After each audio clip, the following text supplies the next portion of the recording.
Bonjour Michel Onfray. Bonjour Guillaume. La phrase de Platon « Nul n'est méchant volontairement » est probablement la plus connue ou l'une des plus connues de la philosophie occidentale. Est-ce toujours une phrase exacte, Michel ? Plus que jamais, je crois. Oui, moi j'avais été très stupéfait par cette phrase-là quand je l'avais découverte en faisant mes études de philo à la fac. Et on rechigne d'abord en se disant mais non, tout de même, le mal est fait volontairement. On est dans une configuration judéo-chrétienne. On nous dit que nous disposons du libre arbitre, que Adam et Ève ont choisi de commettre le mal et que le péché originel justement procède de cette liberté, de ce libre arbitre qu'a postulé le judéo-christianisme. Et puis d'un seul coup, on a quelqu'un qui nous dit mais pas du tout, nous ne sommes pas libres et nous sommes déterminés. Et c'est très intéressant parce qu'il y a toute une tradition de philosophes du déterminisme qui nous explique que jusqu'à Freud avec son inconscient, jusqu'à Marx avec les déterminismes économiques, ou même Jean-Didier Vincent et quelques neurobiologistes aujourd'hui qui nous expliquent un peu comment fonctionne le cerveau, ou des généticiens, que nous ne choisissons pas toujours et que nous sommes souvent choisis.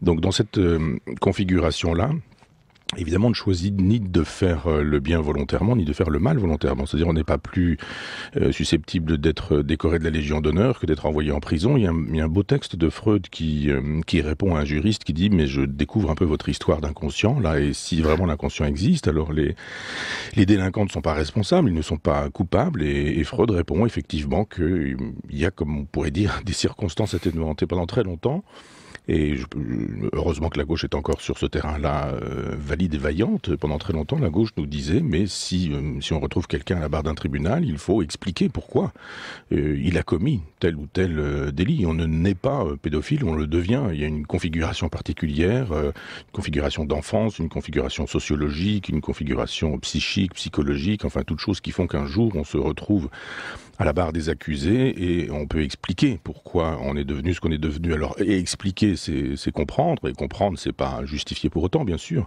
mais je pense effectivement que Socrate avait raison et qu'on devrait aujourd'hui méditer cette pensée profonde. Et si nul n'est méchant volontairement, comme le dit Socrate, lorsque l'on voit des phénomènes qui relèvent de la barbarie pure et simple, est-ce que cela signifie que le philosophe les excuserait ? Non, les excuserait sûrement pas, mais les expliquerait. Je pense qu'il y a un autre philosophe qui est extrêmement important et qui est Nietzsche, qui lui pose le problème en termes de généalogie. Pourquoi les gens font ce qu'ils font? Pourquoi un jour on appelle bien ce que nous appelons le bien, mal ce que nous appelons le mal? Et cette question généalogique, c'est la question du philosophe. Alors le philosophe est toujours dans une perspective nietzschéenne, il est vraiment par-delà le bien et le mal. Quand il explique que la Terre est ronde et qu'elle tourne sur elle-même autour du Soleil, et qu'elle suit un trajet qui est celui d'une ellipse et que tout ça détermine les saisons, les équinoxes et les solstices, il ne dit pas c'est bien, c'est pas bien, il faudrait pas que ça n'ait pas lieu, c'est tout de même terrible, revenons à un état qui ne serait pas celui-ci ou je ne sais quoi. Là, il fait pas de la morale, il est vraiment par-delà le bien et le mal et il est dans la description.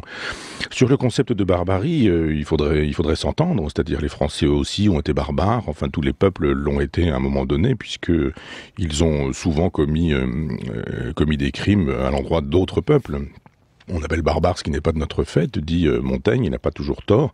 Et là encore, quand on explique, puisque finalement c'est la question du terrorisme qui est soulevée, quand on essaie d'expliquer ce que sont les enchaînements qui ont rendu possible des actes terroristes, on peut tomber dans la morale en disant c'est de la barbarie, nous sommes du côté de la civilisation. On peut aussi chercher comme un Nietzschéen pourquoi les choses ont lieu, comment elles se sont enchaînées, comment dans la longue durée l'historien peut nous permettre de comprendre l'enchaînement des faits jusqu'à ce que nous nommons barbarie. C'est aller vite de dire barbarie. Les Allemands pendant la Première Guerre mondiale étaient des barbares et Bergson disait qu'ils étaient des barbares et que nous étions la civilisation.